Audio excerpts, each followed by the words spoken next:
Guys, welcome back to weekly update जहां पर पूरे वीक का रिकैप हम आपको एक वीडियो के अंदर देने की कोशिश करते हैं। तो इस बार की वीकली अपडेट देखने से पहले सबसे पहले बिटकॉइन का प्राइस एनालिसिस जो है हम यहां पर कर लेते हैं। तो ये सेकंड वीकली ओपन है जो हमको फिर से 200 और 50 वीकली मूविंग एवरेज के डेथ क्रॉस के नीचे देखने को मिली, जहां पर करंटली बिटकॉइन की प्राइस $23,400 के अराउंड ही ट्रेड कर रही है।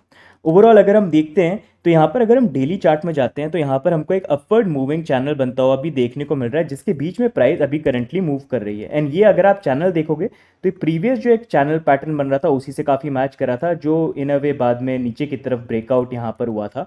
तो करंट सिचुएशन के अकॉर्डिंग भी बिटकॉइन की प्राइस के लिए इंपॉर्टेंट यहाँ पर यह रहता है कि इस चैनल पर हमको मूवमेंट किस तरह का देखने को मिलता है। क्या वही सिमिलर मूवमेंट जहाँ पर प्राइस इस पर लिमिटेड रहे, पॉसिबली नीचे की तरफ ब्रेक डाउन करे एंड फिर ऊपर की तरफ मूव करे, जो काफ़ी हद तक पॉसिबिलिटी यहाँ पर हो सकती है अगर ऊपर की तरफ बुलिश मूवमेंट नहीं आया।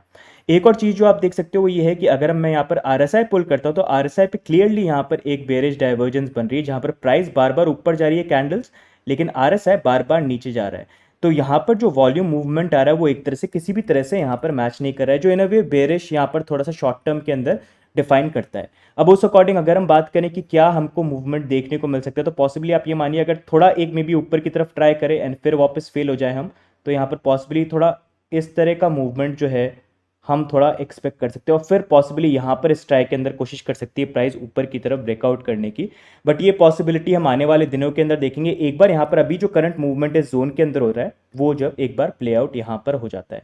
एनीवेज वीकली के अंदर सबसे इंपॉर्टेंट जोन अभी भी हमारे लिए यही है $25,000 का। जब तक ये हमारा वीकली डेथ क्रॉस नहीं होता है प्राइस में, तब तक we have to be a bit careful. Funding rate को अगर हम देखते हैं तो funding rate overall is okay, इतना कुछ डिफरेंस अभी भी नहीं है, ओवरऑल पॉजिटिव ही यहाँ पर दिख रही है, तो इतना उसमें कुछ देखने के लिए अभी करंटली है नहीं।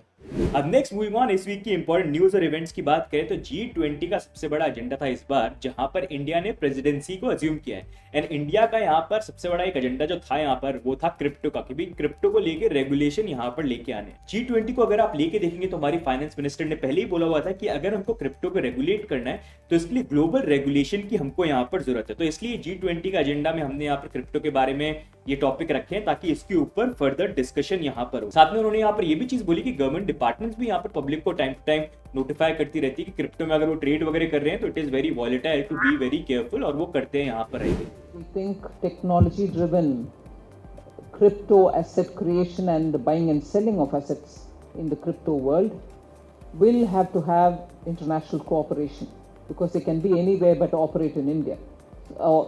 They can be in India but operate anywhere else as well.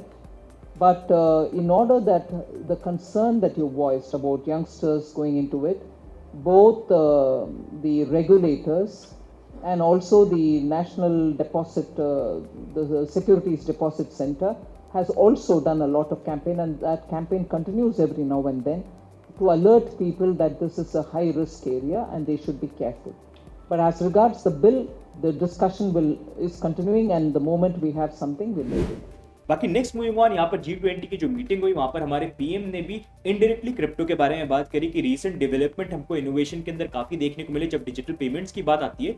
वहीं पर ऐसे भी बहुत सारे इनोवेशन आए हैं जो डिजिटल पेमेंट्स के अंदर आए हैं, लेकिन वो डिस्टेबलाइज करने की या फिर मिसयूज करने की पॉसिबिलिटी जाती है जब हम फाइनेंस मार्केट को देखते हैं। तो यहाँ पर ये जो नई टेक्नोलॉजी आ रही है वो भी अच्छी चीजों के लिए यहाँ पर यूज हो, और साथ में यहाँ पर कोई डेवलपिंग स्टैंडर्ड्स या रेगुलेशन बनाने चाहिए ताकि यहाँ पर पॉसिबल रिस्क है उनको भी मिटिगेट यहाँ पर किया जाए। Excellencies, in the world of finance, technology is increasingly dominant. During the pandemic, digital payments enable contactless and seamless transactions. However, some recent innovations in digital finance also pose risk of destabilization and misuse. I hope that you will explore how the power of technology can be used for good while developing standards to regulate its possible risks. India's own experience can be a model. अब moving forward, इस week के अंदर ही G20 nation की close door meeting यहाँ पर काफी हुई, and जिसको लेके फाइनली हमारी फाइनेंस मिनिस्टर ने कुछ डिटेल्स यहाँ पर दी, जहां पर उन्होंने ये चीज बोला कि IMF और FSB जो है वो खुद अपना यहाँ पर क्रिप्टो को लेके काफी टाइम से काम कर रहे हैं, और हमने यहाँ पर IMF और FSB को बोला है कि आपके जो पेपर्स है वो हमको भी आप दो, जिसमें IMF तो ऑलरेडी पेपर जो है पब्लिश कर चुके हैं और FSB जो है वो जुलाई के अराउंड देंगे। एंड बेसिकली IMF और FSB जो यहाँ पे पेपर्स देते हैं उनको लेके एक सिंथेटिक पेपर की बात हो रही है, जो ये सितंबर तक डिसाइड करेंगे कि क्या सारी कंट्रीज उन रूल्स को फॉलो कर सकती है या फिर वो सेंसिबल है कि नहीं है। तो उन्होंने ये बोला है कि अभी G20 नेशंस की जो मीटिंग हुई है उसके अंदर ये हमारे यहाँ पर डिस्कशन हुआ है। साथ में RBI गवर्नर से भी ये पूछा गया कि आप क्रिप्टो को लेके बैन के बारे में बात करें, जब बाकी नेशन से यहाँ पर बात करी तो वहां पर क्या उनका भी कुछ व्यू पॉइंट है बैन को लेके या क्या व्यू पॉइंट है। तो उन्होंने यहाँ पर ये चीज बोला कि यहाँ पर व्यू ये है कि क्रिप्टो को रेगुलेट करना चाहिए ताकि यहाँ पर जो उसके रिस्क है उसको कंट्रोल करा जाए। लेकिन यहाँ पर कुछ ओपिनियन ये भी एक्सप्रेस करे गए थे कि बैन या प्रोहिबिशन जो है उसको भी रूल आउट यहाँ पर नहीं करना चाहिए, अगर कोई ऑप्शन नहीं रहा तो वो भी एक पॉसिबल ऑप्शन यहाँ पर रखना चाहिए। You have been vocal against cryptos and that you've said that they should be banned. Was there did anyone else from the G20 nations share that view that they should be completely prohibited and regulation perhaps is not the only way forward? There are multiple views, multiple options are under consideration, but it's too early to speak on what will be the eventual architecture. But yes, to address your questions, there were views that it should be regulated with a view to control its, to check and control its proliferation, to control its risks. There were opinions expressed saying that the option of a ban or prohibition should also be considered. So multiple views were expressed, but this is a work in progress. So let us wait for the discussions to go forward and we will see how it shapes up. In any case, ultimately, every country is a sovereign country. The countries will take their decisions. But once something is agreed in the G20, naturally it would be expected that countries would, by and large, follow that, whatever is the agreed position. अब G20 की जो भी meeting हुई इससे ये तो clear है कि क्रिप्टो के रेगुलेशंस आने वाले हैं। अब वो स्टेबल कॉइन्स को लेके होते हैं या एक्सचेंजेस को लेके होते हैं या किस तरह से फॉर्म होके आते हैं, ये अब टाइम आने पे पता चलेगा जब यहाँ पर ये जो सिंथेटिक पेपर की बात हो रही है वो बन रही है, और जो वो बन के भी आती है तो कौन सा नेशन किस तरह से उसको अडॉप्ट करता है, that is going to be very important. लेकिन एक जो कॉमन चीज सबके मुंह से हमको सुनने को मिल रही है वो ये है कि सबको साथ में रेगुलेट करना पड़ेगा। तो पॉसिबली G20 नेशन यहाँ पर कुछ पेपर बना के लेके आते हैं तो शायद साथ में उसको फॉलो करेंगे। अब वो होता कब तक है, we'll have to wait and see. अभी तक के लिए तो लेट्स वेट। जुलाई का इन्होंने बात कराई कि FSB का पेपर आएगा तो उसको देखेंगे, एंड फिर सिंथेटिक पेपर जो सितंबर में है तब तक उसका वेट करना पड़ेगा। लेकिन ये है कम से कम इंडिया के अंदर जो स्टांस पहले बैन का था, अब थोड़ा सा उसके अंदर कुछ ना कुछ, एकदम पॉजिटिव भी नहीं तो कुछ ना कुछ थोड़ा पॉजिटिव मूव तो हुआ है। चलो बैन से रेगुलेशन पे कहीं ना कहीं हम यहाँ पर आ गए। बाकी नेक्स्ट मूविंग ऑन, WazirX जिन्होंने अपना NFT प्लेटफॉर्म जून 2021 को लॉन्च किया था वो फाइनली उन्होंने यहाँ पर क्लोज कर दिया। एंड जो क्लोज भी करने का तरीका था उसको लेके काफी कंसर्न्स कम्युनिटी के अंदर है, क्योंकि यहाँ पर कोई भी फॉर्मल लेटर वगैरह या कोई भी अनाउंसमेंट वगैरह WazirX की तरफ से नहीं गया था। यूजर यूजली अपने जब NFT मार्केट प्लेस पे जा रहे थे तो उनको वहाँ पर मैसेज दिख रहा था कि WazirX has been shut down in a way, WazirX site has been sunsetted, जो एक नया वर्ड उन्होंने यहाँ पर यूज किया जो काफी कंफ्यूजिंग था। ऑल्दो बाद में उन्होंने ट्विटर और बाकी प्लेटफॉर्म पे अपडेट किया कि हमने यहाँ पर क्लोज कर दिया। लेकिन यूजुअली जब भी कोई सर्विस बंद करी जाती है तो उसमें कुछ टाइम दिया जाता है कि 1 हफ्ता 2 हफ्ता या 3 हफ्ते में हम बंद करने वाले हैं, ताकि जो भी कंटेंट क्रिएटर्स होते हैं या NFT क्रिएटर्स होते हैं वो कम से कम अपने ऑर्डर्स वगैरह या जो भी चीज करना है वो अपने ऑप्शंस यहाँ पर देख ले। लेकिन ऐसे अब्रप्टली एकदम से बिना कुछ बताए सीधे ही बंद करना, ये काफी एक नेगेटिव मूव है जिसको काफी कम्युनिटी के अंदर भी क्रिटिसाइज किया जा रहा है कि यहाँ पर मतलब डिसेंट्रलाइजेशन की जब बात आती है तो ये तो बहुत ही सेंट्रलाइज मूव आपने यहाँ पर करी है, which is in a way not good and not nice. साथ में यहाँ पर WazirX ने ये भी बोला कि OpenSea के ऊपर आप अपने NFTs जो है क्लियरली अपने वॉलेट पे विड्रॉ करके आप ट्रेड कर सकते हैं। लेकिन अगर आप OpenSea भी देखेंगे तो अभी उनका मार्केट प्लेस जो उसमें कोई इतना वॉल्यूम हमको देखने को नहीं मिल रहा है। तो यहाँ पर एक बहुत बड़ा क्वेश्चन ये बन जाता है कि जो NFT क्रिएटर जिन्होंने WazirX प्लेटफॉर्म को यूज किया था